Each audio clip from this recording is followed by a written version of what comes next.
Bom dia, bom dia!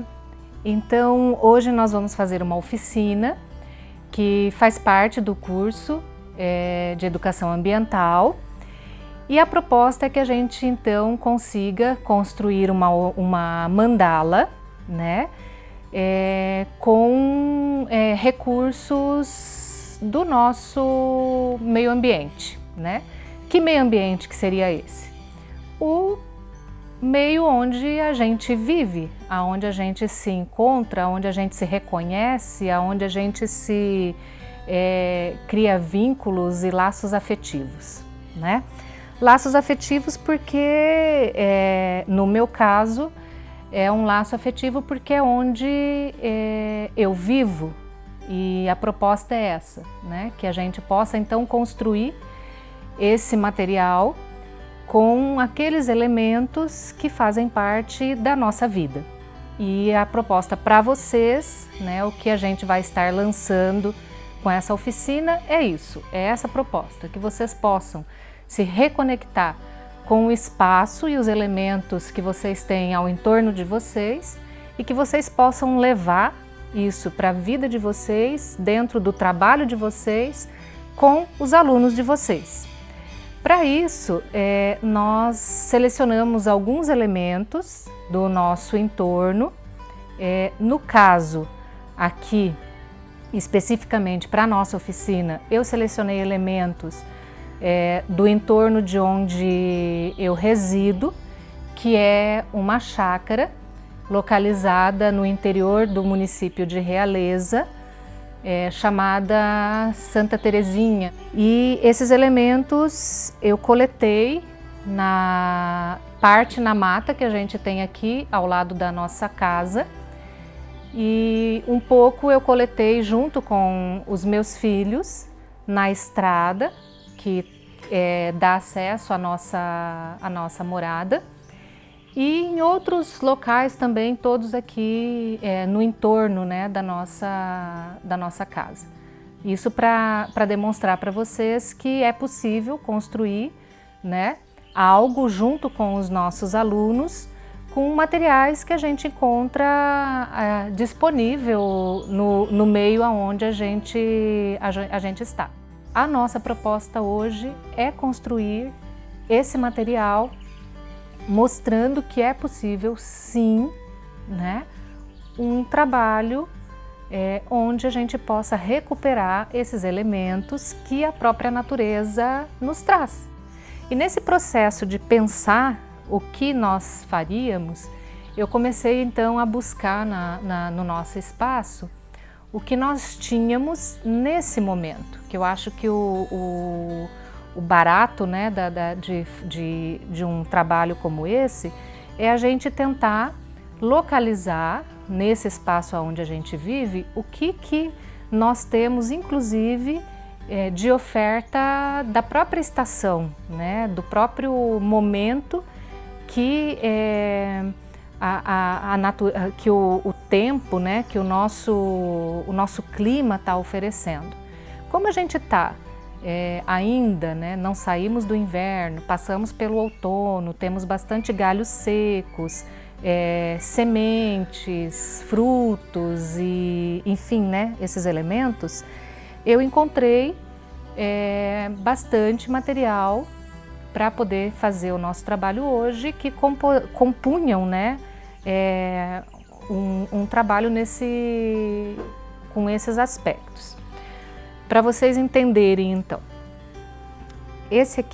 essa, né, é uma mandala em que eu utilizei um cipó, né, um galho de eucalipto ainda com as sementes, né, secas, que já estavam caídos aqui na nossa propriedade.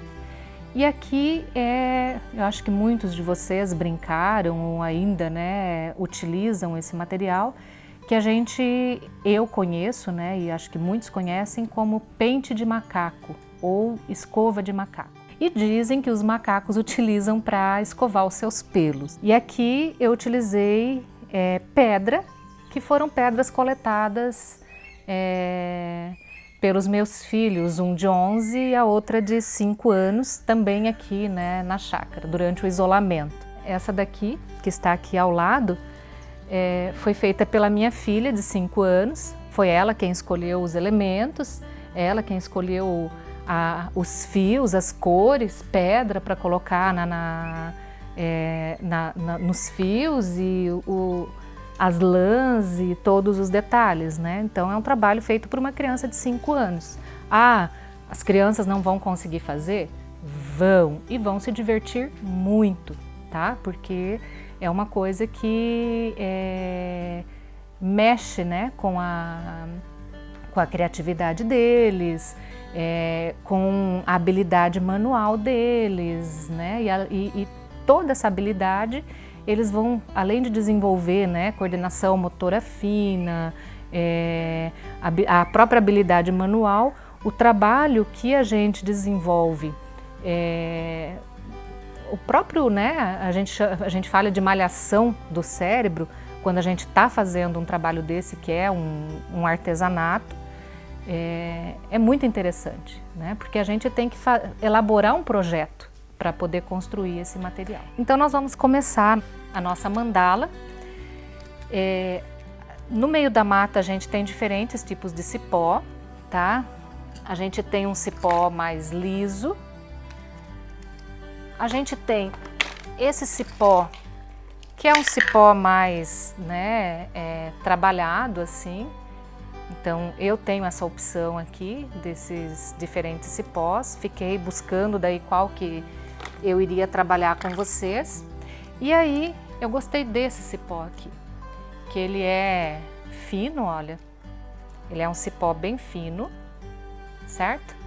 E aí eu fui fazendo esse processo aqui, que é o que eu vou mostrar para vocês, né? Eu fui dando voltas nele e para finalizar, eu simplesmente fiz esse processo de colocar dentro, né?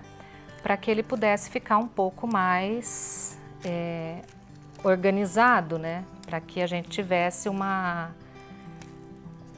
organização melhor dele, tá certo? E nós temos então essa guirlanda, né? Feita com o cipó. O que a gente vai fazer? Para a gente poder então fazer essa trama com o rami, tá? A gente traz ou o rami ou o fio que vocês quiserem, tá certo? A gente amarra.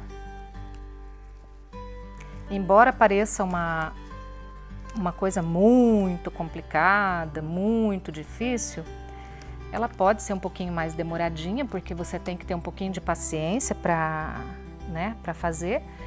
Mas eu acho que até essa proposta, né, de fazer com um pouco de paciência é interessante para os nossos alunos, porque nós estamos num momento de aceleração tão grande, né, principalmente com a era digital ou mesmo agora, né, com o isolamento, que nós passamos um tempo exagerado, né, com recursos tecnológicos. Então o trabalho manual tem sido uma coisa que ajuda bastante, tá? Então qual que é a ideia? A gente vai circular o fio de rami nessa guirlanda, tá? Não precisa ficar tão apertado. A ideia é que a gente consiga então passar no entorno esse fio de rami, para que então a gente comece a construir a trama da nossa guirlanda, que é que vai formar essa trama da mandala, ou como queiram chamar, filtro dos sonhos. Então a gente teceu a trama da mandala, tá certo? Ela, claro, vai ficar diferente da outra, como eu falei, por causa do cipó. Então, o próximo passo aqui é a gente fixar, né, o nosso cristal aqui, a nossa pedra, no centro da mandala. Eu estou aproveitando o mesmo fio, certo? Só estou mesmo fazendo com que ela fique fixa aqui, ok? Aí cada um vai ter um jeito, né? De repente mais bonitinho de amarrar, mais delicado. A proposta aqui é uma proposta mais rústica mesmo, então eu tô fazendo de uma forma que a gente não tem que ter tanta delicadeza, tá? Até para mostrar que as nossas crianças podem fazer sem aquela coisa, né, da gente ficar reprimindo eles de que tá torto, tem ponta sobrando, tem isso, tem aquilo, né? Até porque na arte não existe certo e errado. Vai ter diferença, uma mandala vai ter um centro mais aberto, a outra mandala vai ter um centro mais fechado, certo? Eu gosto do centro mais aberto, eu gosto do centro mais fechado, aí vai depender de cada um, ou vai depender de como vai sendo produzido, né? Às vezes a gente pretendia fazer com que a mandala ficasse, né, com o centro mais aberto, mas a própria construção dela não permitiu isso. Tá errado? Não tá errado, tá certo? É só um outro ângulo, um outro ponto de vista para aquilo que a gente está construindo, ok? Então eu acho que o bacana, né, da gente poder construir isso com o nosso aluno é, inclusive, a gente desconstruir alguns olhares, né? Aqueles olhares que normalmente a gente faz de reprova para o material, para o trabalho dos nossos alunos. Eu acho que isso é uma oportunidade assim sem igual. O próximo passo, então, é a gente poder amarrar aquilo que a gente deseja na nossa mandala. Então, como a proposta aqui é permanecer, né, com o fio de rami e o pente de macaco, a gente mede aqui o fio. Se vocês quiserem medir de uma forma, né, mais correta, e aí já aproveitando isso, por exemplo, estou trabalhando lá na matemática, então quero trabalhar a questão de metragem, né, centímetros, enfim, então já vou aproveitar para trabalhar o tamanho desse fio com o meu aluno, certo?